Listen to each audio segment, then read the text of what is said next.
The Jaguars are letting Allen Robinson hit NFL free agency.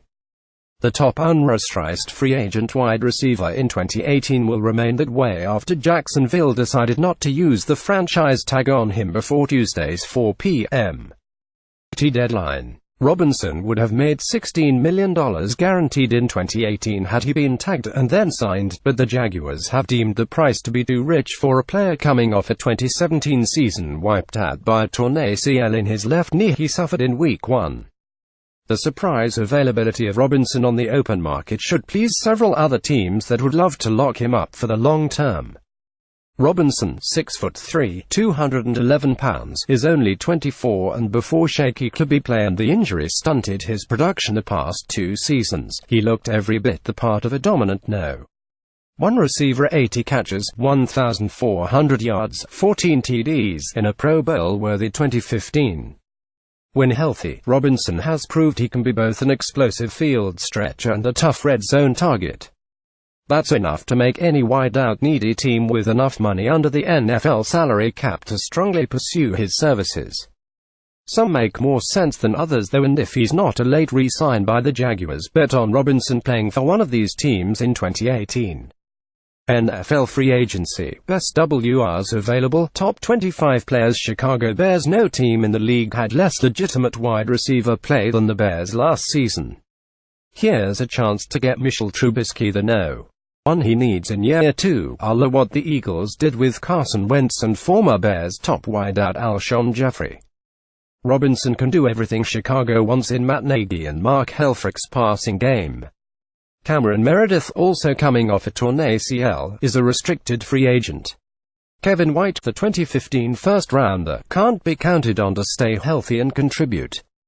Kendall Wright and Dotrell Inman, makeshift producers from 2017, are unsigned. Robinson is a very nice way to clean up the jumble. Washington Redskins. Alex Smith also joins Nagy in moving on from Kansas City, but Washington would be wasting its big veteran investment in Kirk Cousins' older replacement if it doesn't get him a go-to guy outside.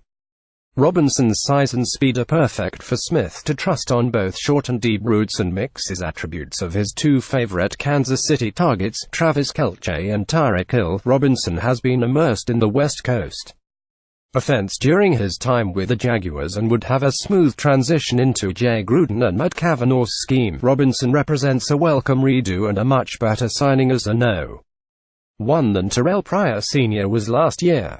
More Redskins need to spend big on offense. Indianapolis Colts. The Colts gave wide receiver T.Y. Hilton a monster contract 3 off-seasons ago, and sure-handed tight end Jack Doyle was rewarded with a long-term deal last March, but they don't have much else in the passing game to welcome back Andrew Luck in the right way, and disappointing Dante Moncrief is a free agent. Coming over from the Eagles, new head coach Frank Reich knows firsthand what a difference Jeffrey made for an entire offense. The thought of a healthy Luck throwing to both Robinson and Hilton downfield is downright scary. Beating the Bears and Redskins for Robinson would be a terrific coup for the Colts. Tennessee Titans. The Titans are turning to a West Coast-style offense under new offensive coordinator Matt LaFleur, formerly of the Rams. The Titans did use a first-round pick on Corey Davis last year and have Rishard Matthews under contract for 1 more year, but Marcus Mariota still needs more young pop around him as Tennessee goes from exotic smash-mouth to a more downfield pass-friendly scheme. Robinson and Davis can be dynamic working the field together and help Mariota take the next big leap.